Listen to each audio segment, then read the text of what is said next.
This is our clearest sense of what happened leading up to the death of Hugh Davis at his apartment in Buffalo last week, with 8 minutes of body camera video from 3 Cheektowaga police officers who'd gone to his home to arrest him for an alleged assault, an incident that we've also learned more about. Cheektowaga police say last Wednesday officers had gone to this Buffalo apartment to arrest 60-year-old Hugh Davis Jr., a man they say had assaulted 2 employees at a hotel, putting one in a coma, but he wasn't answering when this happened. I'm sure. Oops. I'm just trying to knock. Oh, this thing wasn't even on. The front door panel falling into the apartment. Seconds later, a shirtless man, now identified as Davis, lunges out, knife visible in his right hand. One officer firing 3 shots, Davis tumbling down the stairs. Another officer visibly shaken, warning of a second person in the apartment who was never there. Show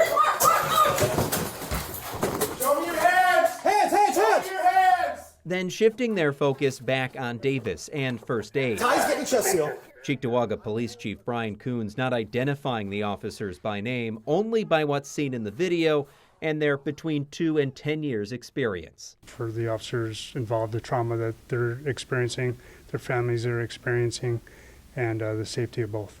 What's that about doing?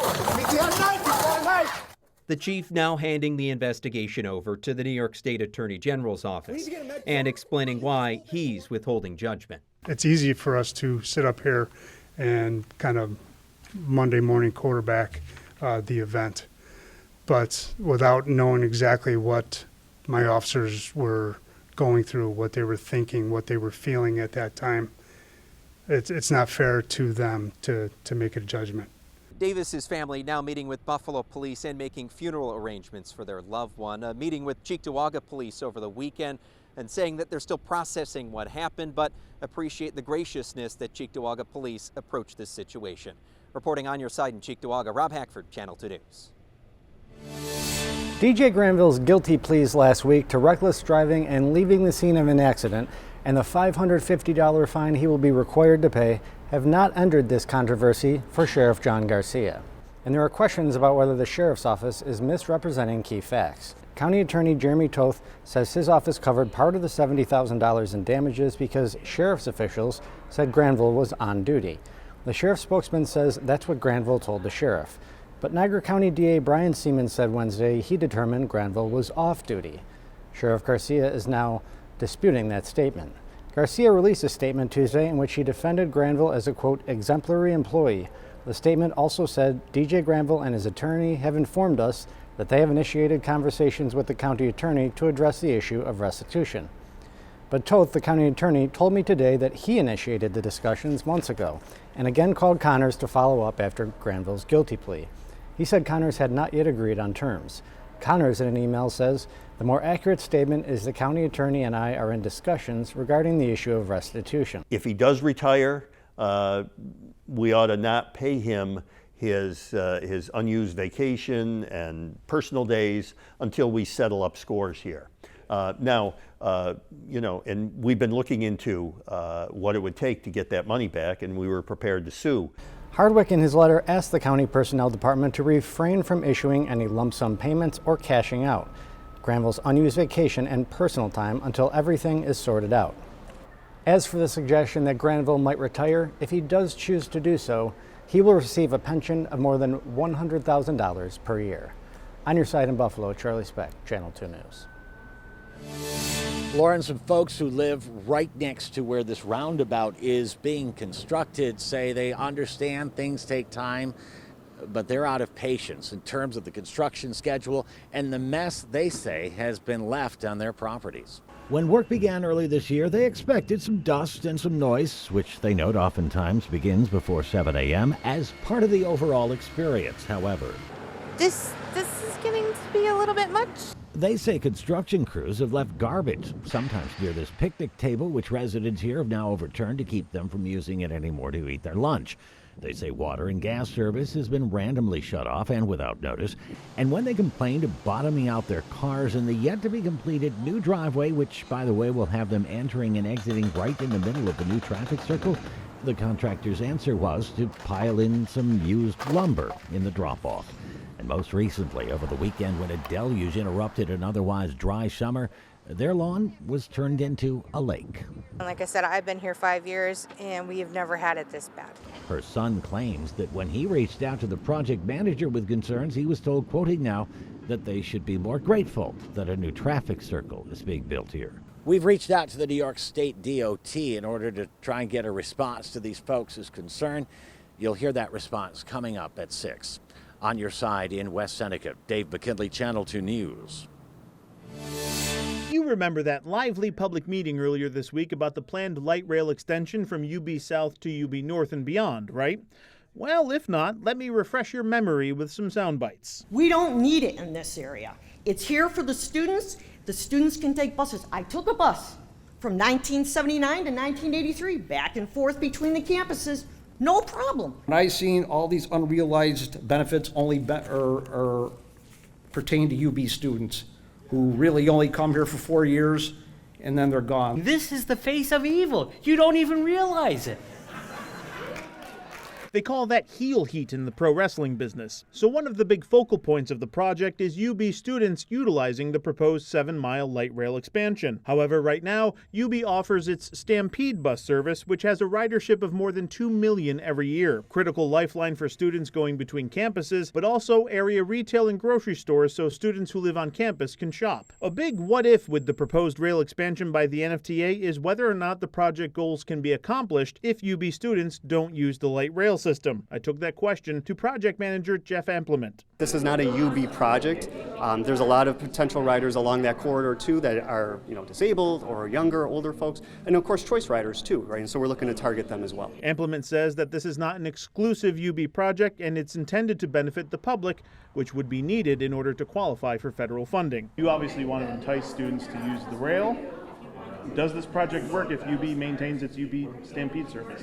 You know what, it really actually doesn't. I mean, that's over 30,000 students they have there at the North Campus, faculty and staff, that are a key component to the ridership. Amplement says that UB is already looking at its options regarding its bus service that it offers students. And I think there is an appetite there for them to get away from the Stampede service. So I think we're going to have a good mix there of UB student riders, but also discretionary riders. A spokesperson for UB tells me in part, quote, if light rail becomes a reality, the university would curtail current transportation between campuses while continuing circulator park and ride style shuttle services within campuses.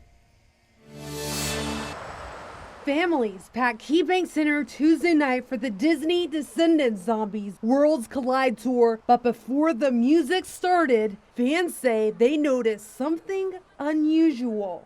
I kept hearing a noise that sounded almost like a fountain running, and I looked up and there was water dribbling down one of the columns up by the beam that runs across the ceiling. And then, within moments, part of the ceiling came crashing down. Probably 15 to 20 feet away from where we were standing. Despite this leak, fans say the concert went on as scheduled, but no announcements were made inside the arena and no explanation during the show. They just had the show go on. Nothing was ever said to anybody from the KeyBank Center about what had happened or anything, just that they were shutting down that merch table and we had to leave that area of the arena. Amanda Wilson, who was there with her daughter, told us the experience left them concerned about the state of KeyBank Center. We've been to the Amerks Arena up in Rochester, and even for just being minor NHL, even their arena's a little bit,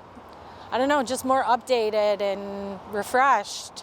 She says it's all about communication as much as it is about maintenance. There was a lot of kids and families in there last night, and there was a lot of people that were scared and didn't really know what was going on after the ceiling fell.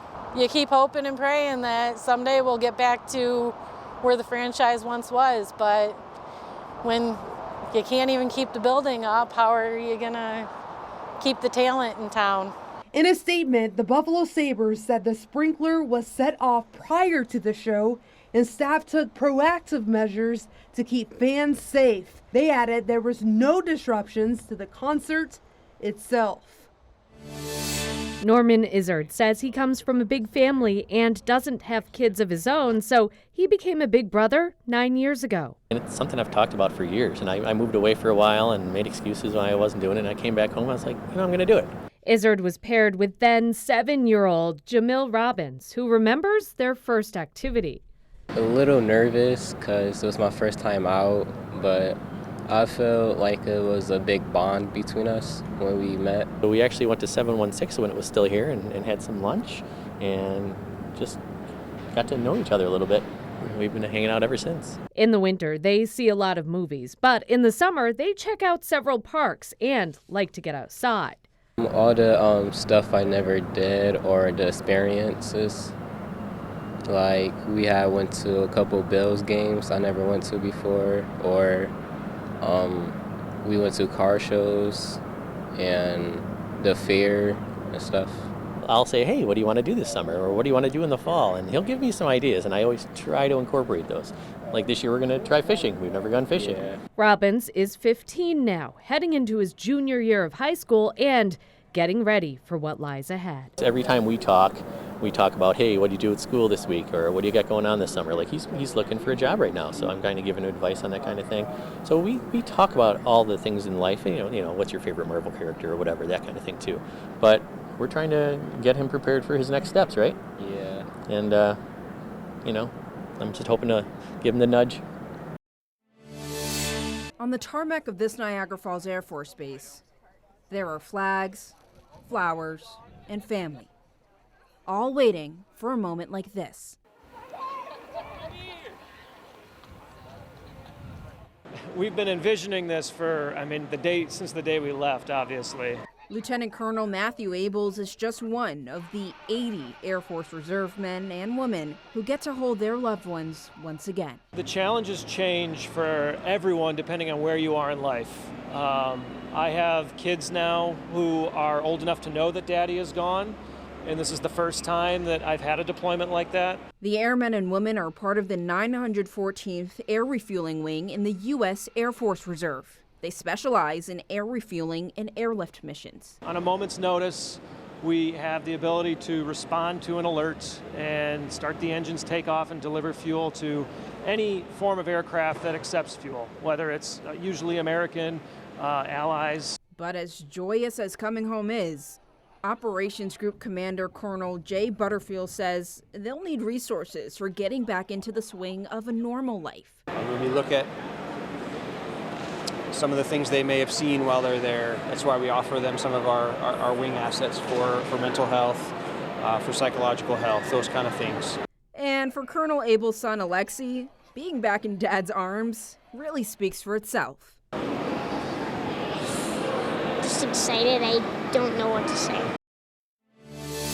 Any type of move, be it an interest rate change or tariffs per se, takes some time to cycle through the economy. Peter Ahrens, the executive director of the Buffalo Niagara Manufacturing Alliance, says he conducted a survey to see how tariffs have impacted local manufacturers since President Trump's so-called Liberation Day in April. Adding, when they send out another survey in November, he expects these numbers to change. They will be 6 months in by that point, and we can really gauge what has taken place over the previous 6 months. But to date, locally, 45% of our membership has seen a decline in orders and view that they've been negatively impacted. Aaron says only 9% of members say they're absorbing 100% of the tariffs. He believes this strategy is unsustainable as it puts pressure on margins and could affect future investments. 14% of my members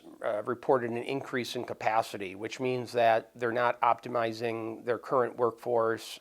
They've got idle time machines, and that's leading to further revenue erosion to run their business. While some local manufacturers are not being impacted by tariffs at this time, Aaron says customers might be, especially if they're shopping for back to school. We don't make a lot of stuff here in the United States, so most things that we're sourcing, be it pencils or pens, are made in Taiwan or China, and they get shipped over here, and they're subject to the tariff whenever they landed here in the United States.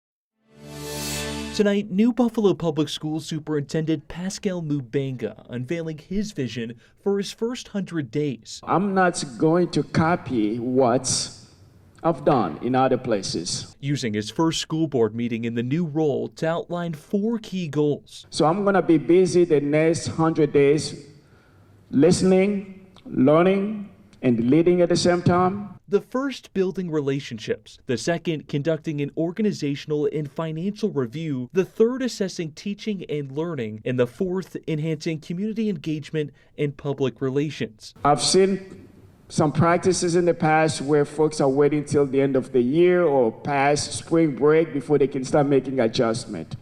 That's not the way I operate. I would really like to make adjustment the first or the second weeks. Promising adjustments for parents like Edward Spidell. My hope is that he's prepared to make major changes. Given the PR nightmare the district went through at the end of last school year, with several allegations being made about safety within the district. Teachers are getting hurt.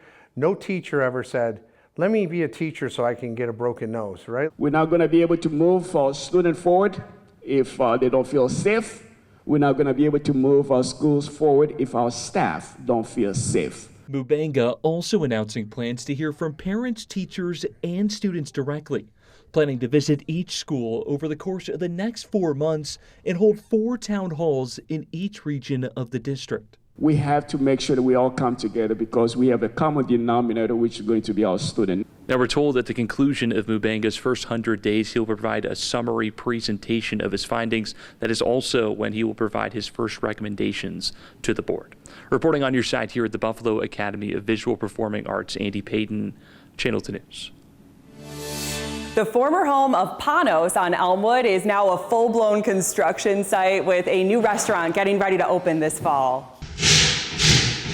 Inside the gutted space on Elmwood, construction is moving quickly on Mira. We're fully under construction here at Mira. We're hoping to be open this fall. So we're a Mediterranean restaurant. So, we're mostly focused on coastal Italian, Spanish, and Greek food. Chef Manny Acasio and his wife, pastry chef Gina Nalbone, are teaming up with Brad Rowell and Karen Dianovich of the Grange Restaurant Group to launch the new spot.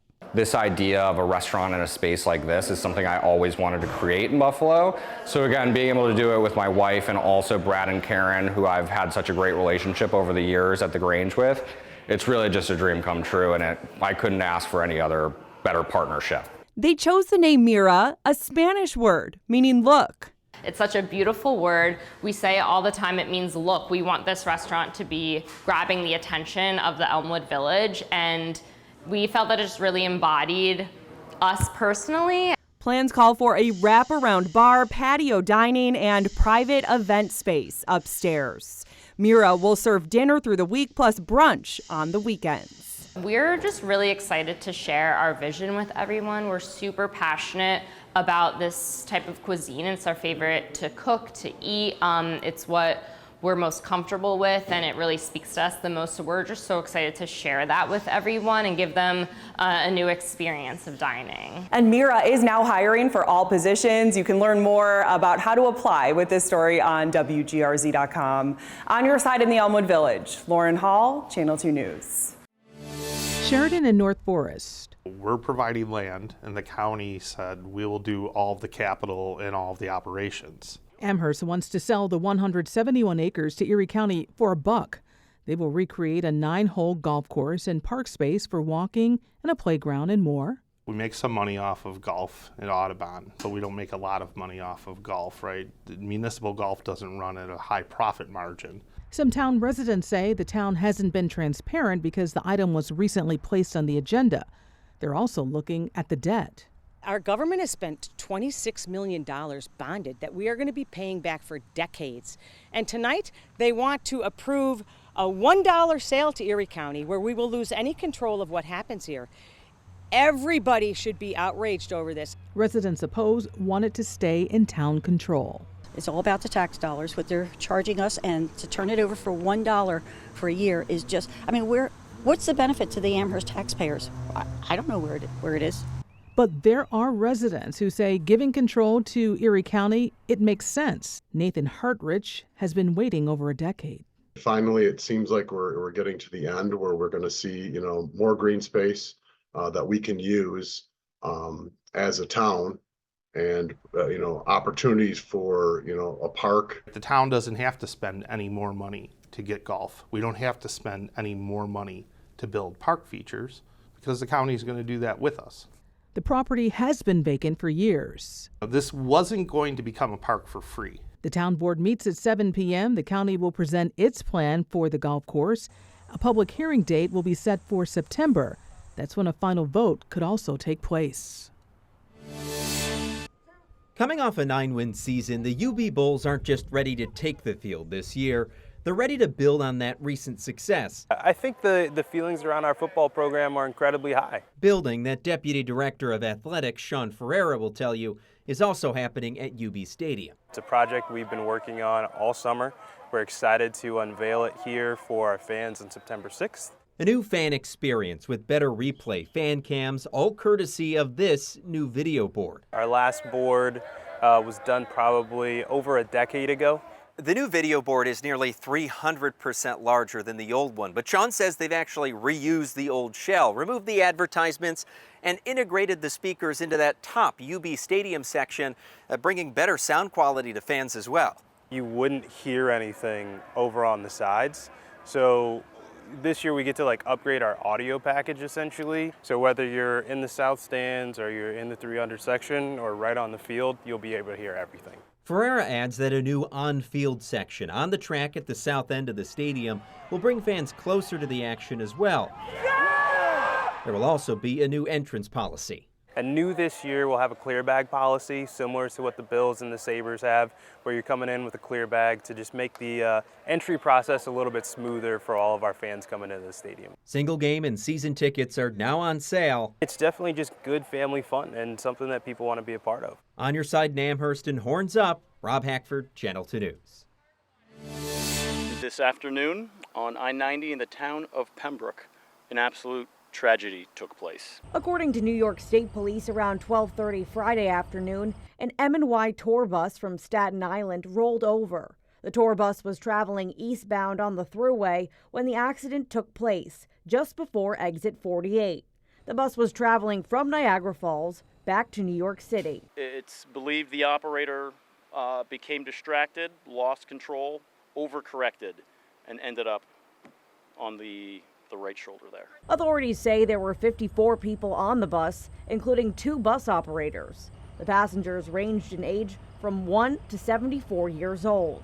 5 people were reported dead at the scene. Most people, I'm assuming, on the bus did not have a seatbelt on. That is the reason why we have so many ejected people on this bus. This bus was going full speed. It did not hit any other vehicle. It basically lost control from the median on. New York State Police say the tour bus was towed back as evidence to State Police headquarters in Batavia. Authorities shutting down east and westbound lanes on the thruway, resulting in traffic throughout the region.